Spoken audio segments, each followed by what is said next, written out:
Bonjour et bienvenue dans cette exploration de la théosophie. Dans l'épisode précédent, nous avons exploré la structure de la vie de l'âme. Nous avons découvert que la vie intérieure de l'être humain ne constitue pas un ensemble confus d'émotions et de pensées, mais qu'elle possède une organisation. Rudolf Steiner distingue trois dimensions principales de l'âme: l'âme de sensation, l'âme d'entendement et l'âme de conscience. Ces trois formes de l'âme montrent que la vie intérieure possède une profondeur et une structure. Mais cette exploration révèle aussi quelque chose de bien plus vaste, car l'être humain n'existe pas isolément, il appartient à un univers. Et selon Rudolf Steiner, la constitution de l'être humain reflète en quelque sorte la structure même de cet univers. Autrement dit, l'être humain peut être compris comme une image miniature du cosmos. Alors cosmos, compris dans le sens grec, qui signifie ordre ou harmonie, Pythagore a utilisé ce mot pour désigner le monde comme un ensemble organisé et harmonieux, par opposition au chaos. Dans cet épisode, nous allons découvrir cette idée importante. Nous allons voir comment les différentes dimensions de l'être humain correspondent à différents niveaux de la réalité. Et nous allons comprendre pourquoi Rudolf Steiner parle de trois grands mondes: le monde physique, le monde de l'âme et le monde spirituel. L'être humain est la structure de l'univers. Lorsque nous observons la nature, nous constatons que l'univers possède différents niveaux d'organisation. Nous voyons d'abord le monde matériel. Ce monde est constitué de formes physiques: les montagnes, les océans, les plantes, les animaux et les corps humains. Mais notre expérience ne se limite pas à ces formes visibles. Nous vivons aussi dans un monde d'expériences intérieures. Nous ressentons des émotions. Nous éprouvons de la sympathie ou de l'antipathie. Nous vivons des désirs, des espoirs, des peurs, des frustrations. Ces expériences appartiennent à un autre domaine, le monde de l'âme. Et au-delà encore, il existe une dimension où apparaissent les idées, les vérités, les pensées qui dépassent les expériences individuelles. Cette dimension correspond à ce que Rudolf Steiner appelle le monde spirituel. Ainsi, l'univers peut être compris comme une réalité composée de plusieurs niveaux. Rudolf Steiner distingue donc trois grands domaines de la réalité. Le premier domaine est le monde physique. C'est le monde que nous percevons avec nos sens. Nous voyons les objets, nous entendons des sons, nous percevons les formes, les couleurs, les mouvements. Ce monde est régi par les lois de la nature, les lois de la physique, de la chimie et de la biologie. Le corps physique de l'être humain appartient à ce monde. Le deuxième domaine est le monde de l'âme, ou monde animique. Ce monde correspond à la dimension des expériences intérieures. Les émotions, les désirs, les sympathies et les antipathies appartiennent à ce domaine. Lorsque nous ressentons de la joie ou de la tristesse, nous faisons l'expérience du monde de l'âme. Ce monde n'est pas visible de la même manière que le monde physique, mais il est tout aussi réel dans l'expérience humaine. Au-delà du monde de l'âme se trouve le monde spirituel. Ce monde correspond au domaine des idées, des vérités et des essences.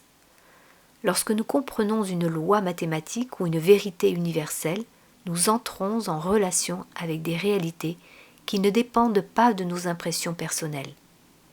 Ces réalités appartiennent au monde spirituel. Le monde spirituel est le domaine des archétypes, c'est-à-dire des formes originelles qui se manifestent ensuite dans le monde visible. Alors les correspondances entre l'homme et les mondes. Ce qui est particulièrement remarquable, c'est que la constitution de l'être humain correspond à ces différents mondes. Le corps physique appartient au monde physique. Le corps astral et la vie de l'âme appartiennent au monde animique. Et le moi appartient au monde spirituel. Ainsi, l'être humain réunit en lui différentes dimensions de l'univers. Il constitue une sorte de point de rencontre entre ces mondes. C'est pourquoi Rudolf Steiner affirme que l'être humain peut être compris comme une image miniature du cosmos. L'être humain comme médiateur entre les mondes. Cette position particulière de l'être humain lui confère un rôle unique, car l'être humain participe à plusieurs niveaux de la réalité. Grâce à son corps physique, il est enraciné dans le monde matériel. Grâce à son âme, il vit dans le monde des émotions et des expériences intérieures. Grâce à son moi, il peut s'élever vers la compréhension des réalités spirituelles. Ainsi, l'être humain constitue un pont entre ces différentes dimensions. Il relie la matière, la vie de l'âme et l'esprit. Cette position explique pourquoi l'être humain est capable de réfléchir sur l'univers. Il appartient à cet univers, mais il peut aussi le contempler et chercher à le comprendre. Une vision élargie de l'être humain. Cette perspective transforme la manière dont nous pouvons comprendre la nature humaine. L'être humain n'est pas seulement et n'est plus seulement un organisme biologique. Il apparaît comme un être complexe qui participe à plusieurs niveaux de la réalité. Son corps le relie à la terre, son âme le relie au monde des expériences intérieures et son esprit le relie aux vérités universelles.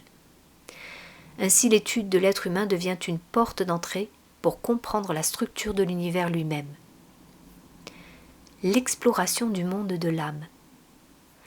Dans les prochains épisodes, Rudolf Steiner va approfondir l'étude de ces différents mondes. Il va commencer par explorer plus en détail le monde de l'âme, car ce monde joue un rôle important dans l'expérience humaine.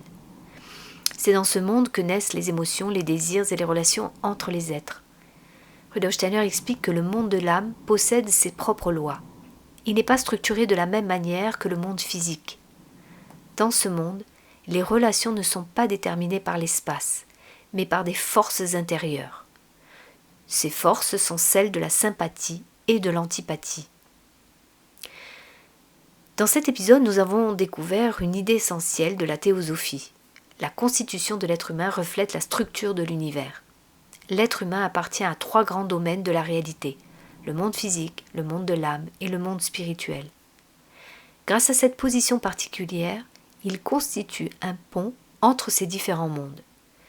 Comprendre l'être humain devient alors une manière de comprendre l'univers lui-même. Dans le prochain épisode, nous commencerons à explorer plus en détail l'un de ces mondes, le monde de l'âme. Nous découvrirons les forces fondamentales qui l'organisent, la sympathie et l'antipathie. Je vous dis donc à très bientôt.